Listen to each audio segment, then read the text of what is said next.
I brought your favorite cake, I said, my voice soft as I pushed open Leela's apartment door. It was unlocked, it always was. You weren't answering my calls, so I thought I'd surprise you. Silence. Then a sound, a laugh, familiar, deep. My heart stopped.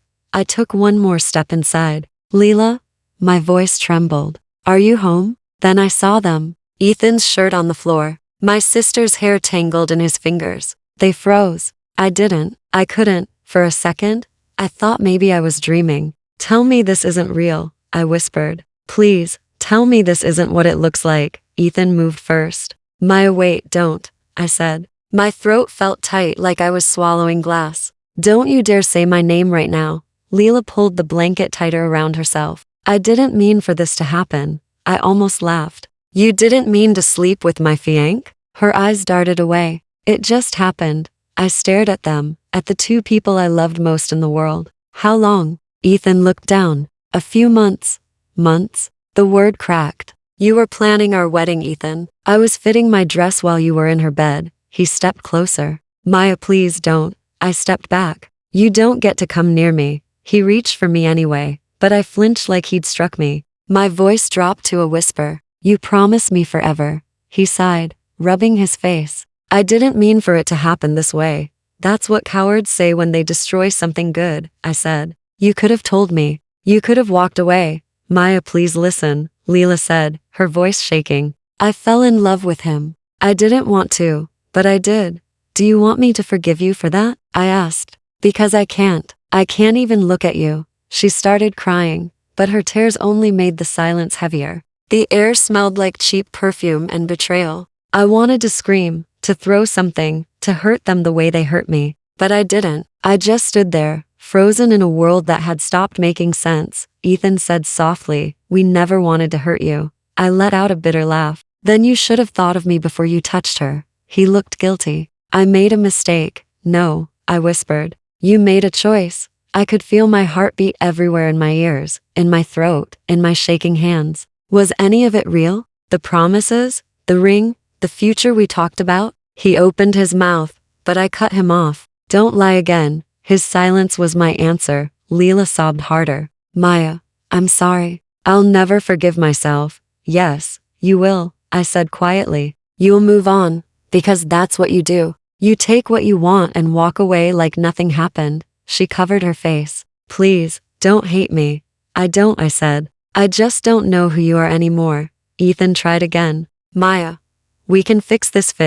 I whispered. You broke me. For a long moment, none of us spoke. The clock on the wall ticked too loudly. The sunlight spilling through the curtains looked cruel, bright, like nothing was wrong. Finally, I set the cake down on the counter. I thought we could celebrate, I said. But I guess you already did. Ethan stepped forward, desperate. Please, I turned toward the door. Goodbye, Ethan. Goodbye, Leela. Maya, wait, she cried. I didn't. I walked out, closing the door behind me. My legs shook, but I didn't fall. Not until I reached the street. Then I sat on the curb, my ring still on my finger, and whispered to myself. That was the moment I died inside. Are you okay? Tina asked at work the next morning, her voice cautious. I stared at the coffee machine. Do I look okay? She hesitated. No, you look like someone stole your soul. They did, I whispered. Two people actually? She frowned. Your sister and don't. I cut her off. Please, just don't say his name. The calf was loud, but every sound felt far away. I burned my hand on the steamer, didn't even flinch. Tina reached out. You should go home. No, I said. If I go home, I'll think. And if I think, I'll fall apart. Later that day, my phone buzzed. Mom. I picked up, already bracing myself. Maya. What did you do? She demanded. I blinked. What I did? You scared your sister half to death, storming in like that. She told me you yelled at her.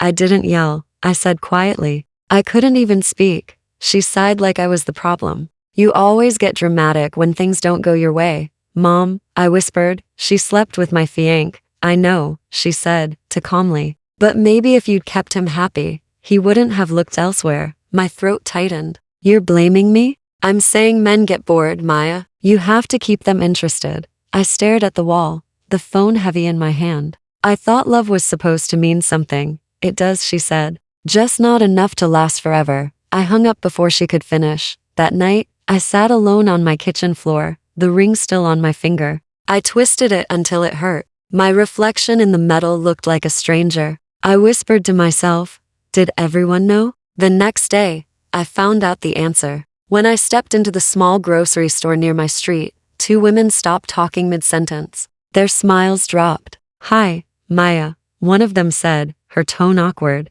Don't, I said, forcing a shaky smile. If you're going to pity me, at least be honest about it. They exchanged glances. We didn't mean you knew, didn't you? I asked softly. Neither spoke. That silence told me everything. On my walk home, I passed an old neighbor, Mrs. Harlow. She gave me that sad, knowing look. Sweetheart, I told your mother months ago that Leela was getting too close to him. I stopped walking. You told her? She nodded. I thought she'd tell you. My laugh came out bitter. She didn't. That night, I couldn't stop replaying every conversation, every smile, every time someone had hesitated before mentioning Leela's name. It was all there. I just didn't see it. At midnight, my phone lit up again. Leela calling. I didn't answer. Then came a message. Please talk to me. I never meant to hurt you. I stared at it until my eyes blurred. Then I typed. You didn't hurt me. You killed me. I deleted it before sending. I didn't owe her my pain. Instead, I whispered to the dark. Everyone knew but me. The truth wasn't just betrayal. It was humiliation. The kind that seeps into your bones and makes you question your worth. By morning, I'd made a quiet promise to myself.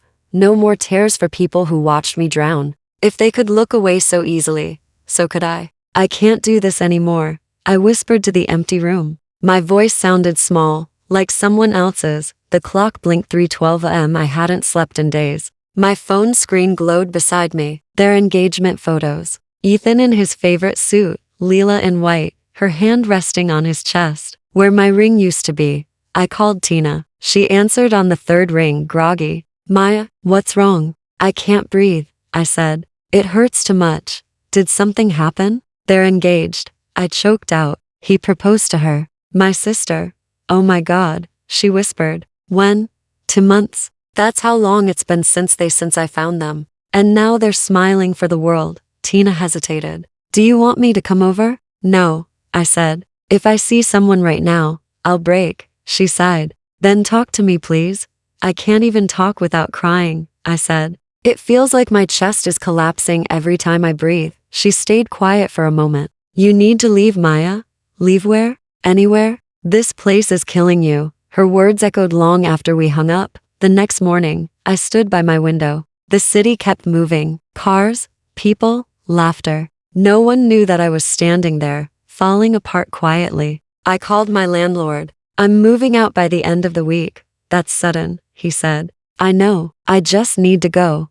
Then I called Mom. She sounded annoyed. You're leaving? For what? To breathe, I said. You're being dramatic again. Maybe, I said softly, but I'd rather be dramatic than dead inside. She didn't answer. By afternoon, I'd pulled my suitcase from the closet. Every drawer I opened felt like tearing open an old wound. His sweatshirt still smelled like him. I pressed it to my face, then threw it into a trash bag. Tina came by with boxes. Are you sure about this? No, I said. But I can't keep living here waiting for the pain to fade. She nodded. Then don't wait. Go find peace somewhere else. We packed in silence. When she lifted the last box, she asked, where will you go? I don't know, I said. I just need to disappear. That night, I sat on the floor beside the half-empty shelves. My chest ached from crying. I whispered, why wasn't I enough? The walls didn't answer. Around midnight, I wrote one line on a scrap of paper. If I stay, I'll die slowly.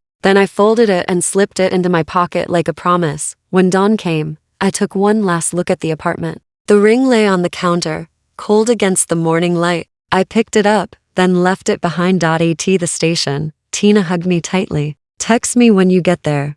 I don't know where there is, I said. She smiled sadly. Then text me when you start breathing again.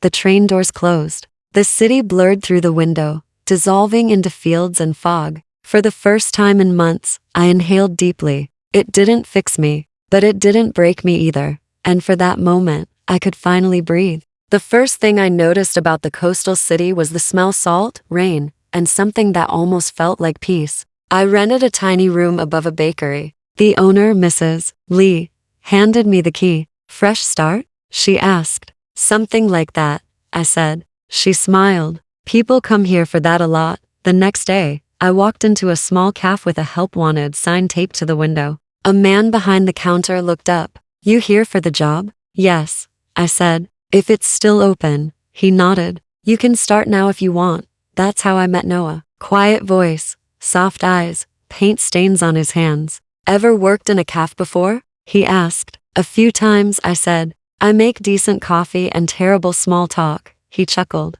Perfect. We don't do much talking here.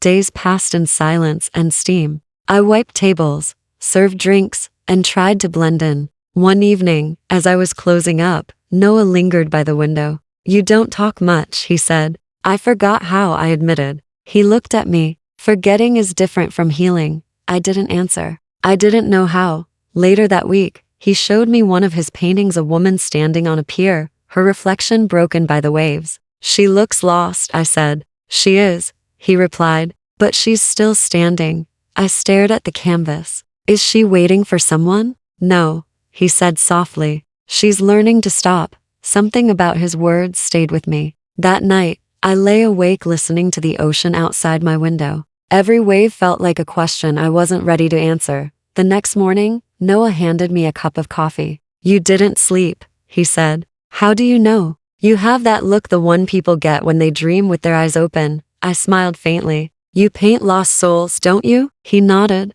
And you look like one. For a while, I said nothing. Then quietly, what if some souls don't want to be found? Then they pretend, he said. Until pretending doesn't hurt anymore. I wanted to tell him about Ethan, about the ring I left behind, about the way betrayal seeps into your bones. But the words stayed trapped in my chest. Instead, I asked, why do you paint them? Because I know what it's like to be one, he said. Mrs. Lee came by with pastries. You two talk too much for quiet people, she teased. Noah smiled. She's learning. I laughed, a real laugh this time. It startled me. That night, when I locked up, Noah said, you'll like it here eventually. Maybe, I said. As long as no one asks about my past. He nodded. No one will. The ocean doesn't care who you used to be. I stepped outside, the wind cool against my skin. For the first time in months, I felt something other than pain. It wasn't happiness, but it was enough. The cafe was empty when I started writing.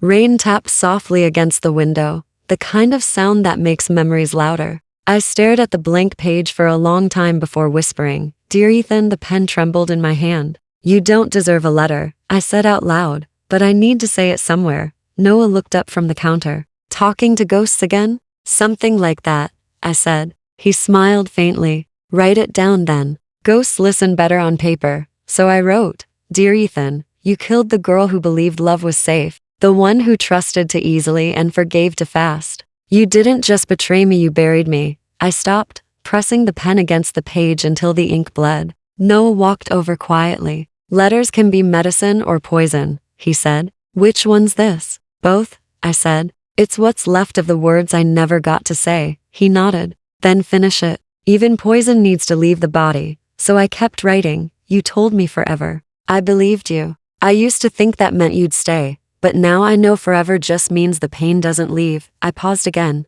Do you think people ever regret the pain they cause? I asked. Sometimes, Noah said. But not when they're still the same person who caused it. Then he won't, I said quietly. He didn't argue. He just poured me a cup of coffee and left me alone. I wrote for an hour. Every word that had haunted me since the night I walked away. When I finished, my hands were shaking. Noah returned as I folded the letter. Are you going to send it? No, I said. It's not for him. Then who's it for? For the version of me who still believes she needs answers. That evening, I walked to the shore. The sky was bruised with gray and gold. I stood near the water and read the letter one last time. Goodbye, I whispered. Not to you, Ethan, to me. I struck a match. The paper caught quickly, the edges curling into flame. Noah's voice came from behind me. You sure about that? Yes, I said. He doesn't get my words anymore. He stepped beside me, watching the ashes scatter across the tide. Pain doesn't disappear, he said softly. It just learns where to live. I nodded. I've been letting it live everywhere. Then give it a smaller place, he said. Don't let it take all of you. I turned to him. How do you do that? By remembering that even broken things can hold light, he said. The sea hissed as the last ember touched the water. I felt lighter, not healed, not fixed, just lighter. Maybe that was enough for now. As we walked back, Noah said quietly, sometimes the ones who break us are the ones who teach us to rebuild. I didn't answer, but for the first time, I wanted to try. The cafe was quiet that morning, just the hum of the espresso machine and the ocean wind outside. I was wiping the counter when the doorbell chimed. Morning, I called out without looking. What can I get you? A pause. Then a voice I hadn't heard in 6 months. Black coffee. No sugar. My hand froze. That voice. I knew it like a scar I couldn't erase. I looked up. Ethan. He looked tired, thinner, like the weight of his choices had finally caught up. He didn't recognize me. Not at first. I poured his coffee, set it on the counter, and said softly, still no sugar, huh, Ethan? His head snapped up. The cup nearly slipped from his hand. Maya. I smiled. You remembered my name. That's impressive. He blinked, speechless. What are you doing here? Serving coffee, I said. What does it look like? He ran a hand through his hair. I didn't think I'd ever see you again. Fate's funny like that, I said. She likes reruns. For a moment, neither of us spoke. The sound of rain against the window filled the silence. You look different, he said. I am, I replied. Different? Not better, not worse. Just not the woman you broke. He winced. Maya, please don't what? I interrupted. Don't remind you of what you did. He lowered his voice. I made a mistake. I laughed quietly. You made several. Noah's voice came from the back. Everything okay out here? Fine, I said quickly. Just catching up with an old friend. Ethan turned toward the kitchen. Is that your boyfriend? No, I said. He's someone who knows how to treat people right. Ethan nodded slowly. So you're happy? I'm alive, I said. That's enough. He looked down at his coffee. I didn't come here to what? I asked. Apologize? Relive the past? Pretend you care? He sighed. You always thought I didn't care, but I did. I just chose my sister instead, I said flatly. His eyes flickered with guilt. Leela's not, it's complicated. Don't, I said sharply. I don't want your version of the story. I lived mine already. He swallowed hard. You hate me. No, I said. Hate takes effort. You're not worth that anymore. He looked hurt, and part of me enjoyed it. That tiny flicker of satisfaction. The revenge of surviving someone who expected you to fall apart forever. He whispered. You're colder now. No, I said. I'm just no longer burning for you. The cafe door opened, a gust of wind rushing in. A couple entered, laughing, holding hands. The sound cut through the tension like a reminder that life moved on, even when hearts didn't. Ethan stood up. I should go. You should, I said. The past doesn't belong here. He hesitated. Maya, you look strong. I had to be, I said. You left me no choice. He nodded, eyes filled with something that looked like regret, but I didn't care enough to name it. As he walked out, I whispered under my breath, now you know what it feels like to be the one left behind. The door closed, and for the first time since he broke me, I didn't shake. I thought you'd block my number, Ethan said, sitting across from me at the cafe. I stirred my coffee slowly. I considered it, but you didn't. I was curious, I said. Curiosity's harmless, right? He gave a small, nervous smile. You always liked playing with fire, and you always liked burning things down, I replied. He looked away. I just wanted to talk. No drama. Then say what you came to say. He hesitated. Leela and I are done. She moved out last week. I tilted my head. Congratulations. You finally get to be the victim. That's not fair. It's karma, I said. And it's right on schedule. He sighed. You've changed. I had to, I said. People grow when they're buried alive. He stared at me. You're colder now. No, I said softly. Just smarter. He leaned forward. Can we start over? Maybe as friends? I almost laughed. Friends don't break each other, Ethan. He flinched. I deserve that. You deserve a lot more than that, I said. He rubbed his face. I've been miserable, Maya. I can't sleep. I keep thinking about you. I smiled faintly. That's good. Means you're human again. He looked desperate. Do you ever think about me? Sometimes, I said. Usually when I need a reminder of what self-respect feels like, he groaned. You're enjoying this. Maybe a little. I leaned back. Feels nice not being the one begging for closure. His voice broke. I'm not the same person. Neither am I said. The difference is, I like who I became. He stared at me for a long time. You really don't care anymore, do you? I met his eyes. I care enough to enjoy your downfall. When he left, I felt lighter, not because I'd forgiven him, but because I finally understood how much power silence holds. That evening, Noah was painting when I stopped by his studio. You look satisfied, he said without looking up. Maybe, I said. Someone finally apologized. He put his brush down. And I didn't forgive him. Good, he said. You don't owe him peace. I smirked. It felt good watching him crumble. Noah looked at me. Careful. Revenge has a way of eating people alive. I'm fine, I said. He frowned. You say that like you're trying to convince yourself. I shrugged. He hurt me. Now he's hurting. That's balance. He wiped his hands on a rag. And when balance turns into obsession, I'm not obsessed, I said quickly. He studied me. Then why do you sound like you're keeping score? I looked at him, wanting to argue, but couldn't. Maybe because it's the first time I'm not the one losing. He sighed. Just don't become what he made you. His words lingered after I left. The air outside was cool, the sea whispering against the shore. For the first time, I realized Noah was right. Revenge felt sweet, but it was starting to taste like salt. He came back 2 days later. I was wiping down tables when the bell rang, and there he was again. Same suit, same tired eyes. Back for coffee? I asked, not looking up. He hesitated. Back for you actually? I set the rag down slowly. Dangerous choice of words, Ethan. He gave a weak smile. I just wanted to talk. About what? Your wife? He sighed. You heard. Small town, I said. The ocean carries gossip better than waves. He sat down. It's not like people say. Leela and I were not happy. I raised a brow. That's surprising. You both looked so in love in those engagement photos. He rubbed his temples. She's changed. She gets jealous over everything. She checks my phone, questions where I go. Maybe she's just afraid you'll cheat, I said lightly. Can't imagine why. He looked up sharply, guilt flashing across his face. I deserve that. You deserve worse, I said. He leaned forward. You have no idea what living with guilt feels like. I met his eyes. You're wrong. I live with it every day. You just gave it to me. He exhaled. I thought time would make things better. But the more I try to love her, the more I realize what? That I lost the wrong person. For a moment, the words almost hit the way they used to, but only almost. I smiled faintly. You didn't lose me, Ethan. You threw me away. He reached for my hand. I pulled it back. Don't. I miss talking to you, he said. You always listened. I did, I said. But I'm done listening to lies. He looked wounded. It's not like that.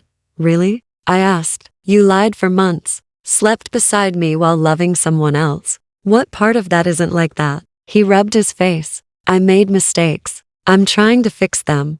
With her or with me. He didn't answer. I leaned closer. Tell me, Ethan, when you look at her now, do you see me? Is that why you're here? His silence told me everything. I laughed quietly. You know, this is almost funny. You destroyed me, and now you're coming to me for comfort. Karma works fast, doesn't it? He swallowed. You sound cruel. I'm honest, I said. And maybe that's something you never appreciated. Noah's voice came from behind the counter. Everything good out here? Perfect, I said. Ethan turned toward him. Is he your boyfriend now? No, I said. But he's someone who makes peace look easy. Ethan nodded slowly. I can't even remember what peace feels like. That's the thing about betrayal, I said softly. It keeps you up at night long after the love is gone. He looked at me, eyes red. Do you hate me? I smiled thinly. No, I'm just watching karma do her job. He stood, defeated. I shouldn't have come. You should have stayed gone, I said. He hesitated at the door. You look happy, Maya. I'm not, I said. But I'm free. And that's better. When he left, Noah walked over quietly. Old ghost? Yeah, I said. One that finally knows what it's like to haunt himself. The knock came just after midnight. At first, I thought it was the wind. Then I heard it again, harder, desperate. When I opened the door, Leela stood there, mascara streaked down her face. Maya, she choked out. Please, can I come in? I stepped aside without a word. She dropped her purse on the floor and started crying. He's cheating on me. I froze. Ethan? She nodded, collapsing onto my couch. I caught him texting someone. Some woman from his office. He said it was nothing, but I cut her off. It's always nothing until it's everything. She wiped her face. You must hate me. I leaned against the counter. I did, once. She looked up, eyes swollen. Then why let me in? Because I wanted to see what regret looks like. Her voice cracked. You don't have to be cruel. I'm not, I said. I'm just honest, something you used to admire. She buried her face in her hands. I didn't think this would happen to me. Neither did I said quietly. But life's funny that way. She likes balance. She looked at me, trembling. He said I reminded him of you. Do you know how that feels? Yes, I said. Exactly how it felt when he said you made him feel alive. Her lips parted, but no sound came out. I thought you were happy, I said. You got everything you wanted. It doesn't feel like it, she whispered. I can't eat, can't sleep. I keep waiting for him to come home. I laughed softly, bitterly. Now you sound like me. She flinched. Maya, please don't do this. I'm still your sister. Sisters don't destroy each other for love, I said. You stopped being my sister the night you took what was mine. Her tears came harder. I miss you. I miss us. You miss the version of me that didn't hate herself, I said. But she's gone. You helped bury her. She stood suddenly. Do you really want me to suffer? I don't have to want it, I said. It's already happening. Her voice shook. He's leaving me, Maya. I think he loves someone else. Good, I said. Now you know how it feels. She stared at me in silence, the same silence I'd once given her. It felt poetic, cruel, and right. Finally, she whispered, I deserve this, don't I? Yes, I said. Every tear, every sleepless night. I wanted you to understand what you stole. She covered her mouth, sobbing. I never thought you could be this cold. I met her eyes. You never thought I could survive. She picked up her purse, trembling. I just wanted to say I'm sorry. I know, I said. But sorry doesn't unbreak anything. When she reached the door, I added softly, next time you cry, remember I once cried louder. She left without looking back. For the first time, I didn't cry after she did. Noah slid the newspaper across the counter. You've seen this? I glanced down. Ethan's face stared back from the front page bold headline above it. Financial scandal rocks Hawthorne Industries. I read in silence. He'd lost everything. Noah said quietly, Karma's on schedule again. I folded the paper, right on time. That evening, I closed the cafe alone. The rain had started soft, unsteady. Then I heard the bell ring. He stood there, drenched, eyes hollow. Can we talk? He asked. I didn't move. I'm not sure you have anything left to say. Please, he said, voice breaking. Just 5 minutes. I nodded toward a table. 5 minutes. He sat, trembling hands around the coffee cup.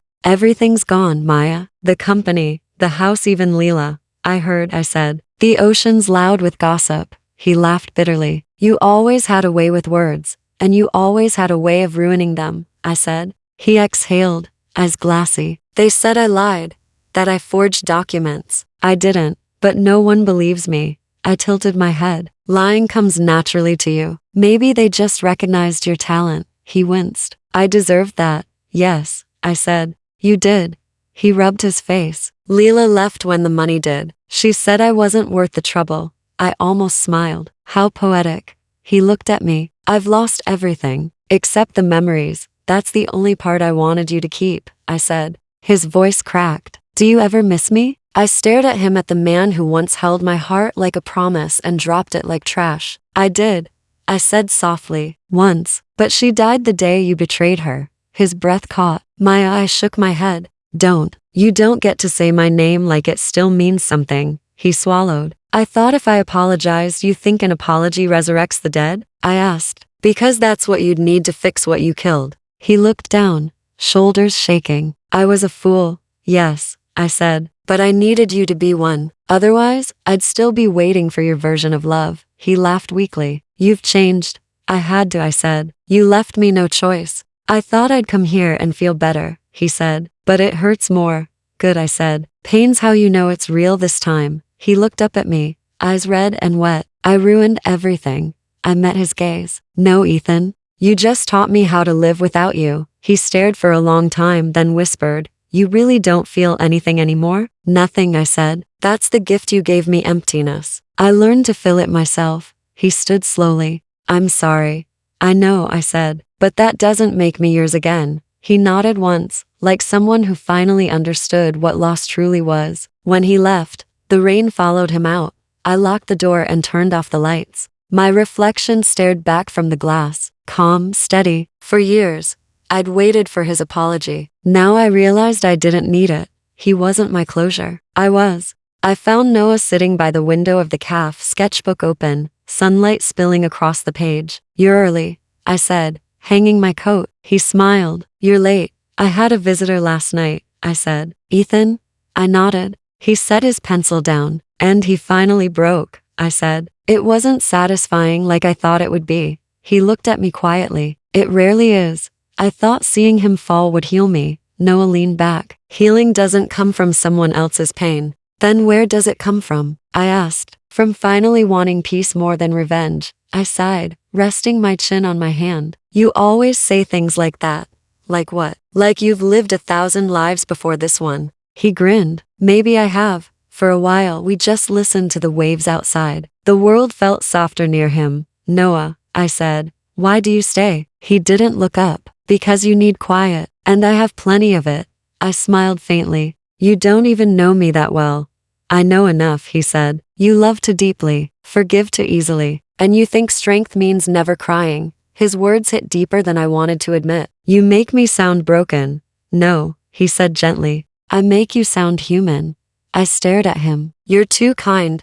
You know that? I'm not kind, he said. I just don't expect people to be perfect. I laughed softly. Then you're in the wrong world. He shrugged. Maybe. But this one's where you are. The way he said it quiet, certain made something shift inside me. You don't pity me? I asked. He shook his head. No, I admire you. For what? For surviving things that should have destroyed you. I looked away, heat rising to my cheeks. You always know what to say, only because I know what silence feels like, he said. And you've been living in it too long. We sat there, words fading into stillness. For the first time, the silence didn't feel heavy. He finally broke it. Do you ever think about starting over? All the time, I said. Then start, he whispered. You don't need anyone's permission. I smiled. You make it sound easy. It isn't, he said. But neither was staying broken. I wanted to reach for his hand, but I didn't. You really believe I can move on? I know you already are. When I left that day, the air smelled like sea salt and hope, small, fragile hope.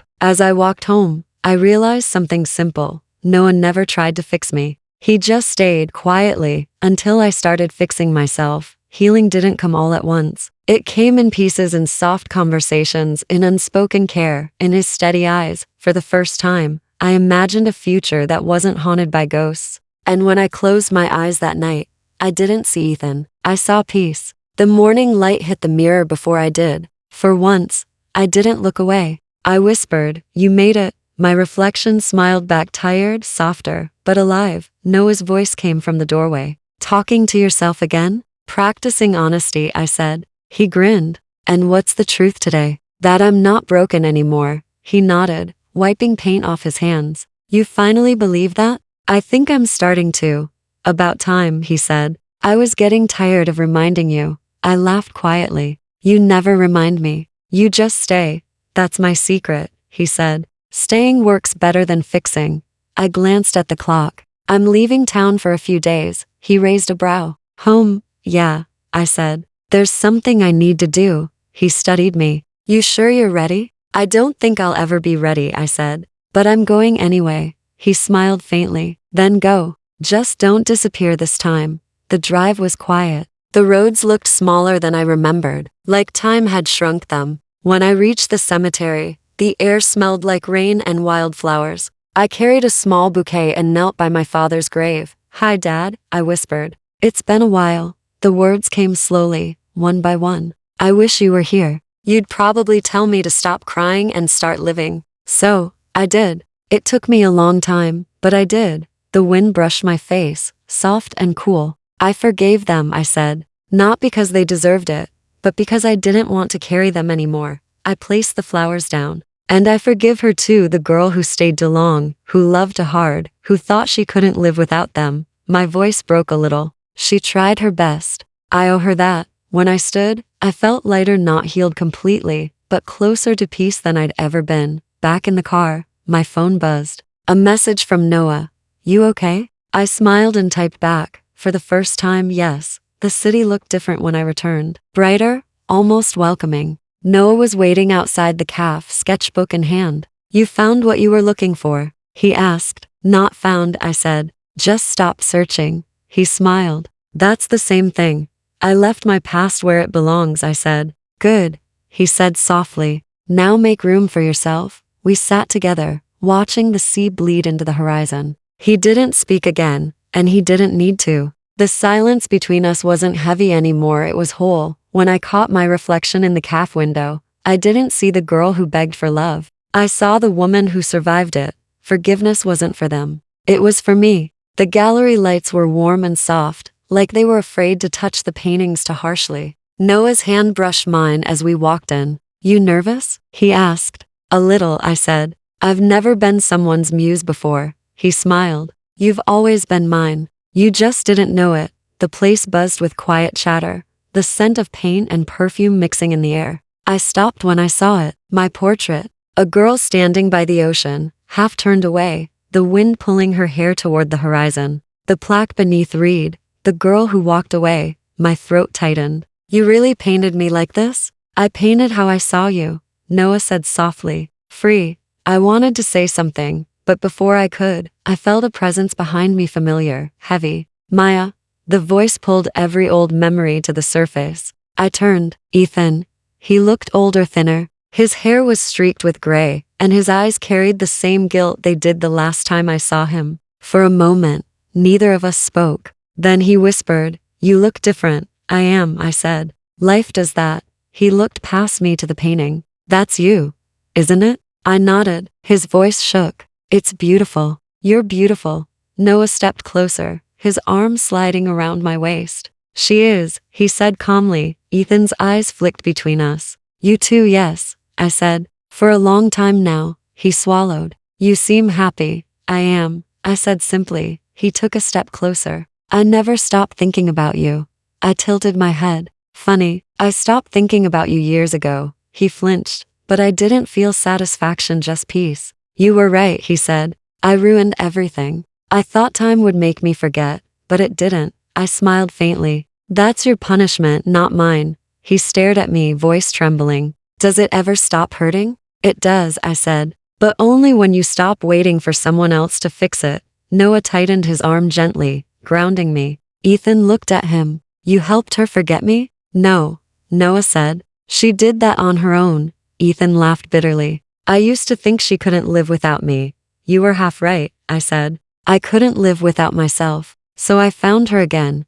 He looked down, eyes glistening. You really don't hate me? No, I said. Hate means you still matter. You don't. For a moment, silence wrapped around us, thick but peaceful. He looked at the painting again. That title, he whispered. The girl who walked away.